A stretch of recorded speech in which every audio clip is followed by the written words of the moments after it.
మేమిప్పుడు శ్రీరంగంలో ఉన్నాం. మీరు చూస్తున్నది శ్రీ రంగనాథ స్వామి ఆలయం. తమిళనాడులోని తిరుచిరాపల్లిలో ఉంది.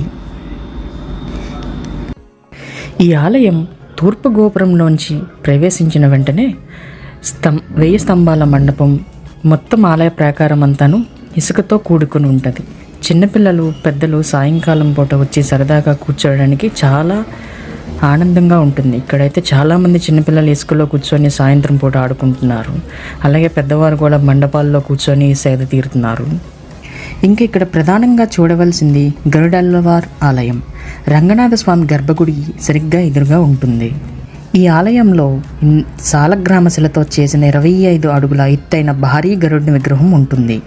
ఆయన అరచేతులు జోడించి అష్టనాగాభరణం ధరించి రెక్కలు విప్పి ఏ క్షణంలోనైనా ఎగరడానికి సిద్ధంగా ఉన్నట్టుగా గంభీర్యమైన మోకరిల్లిన భంగంలో కనిపిస్తారు.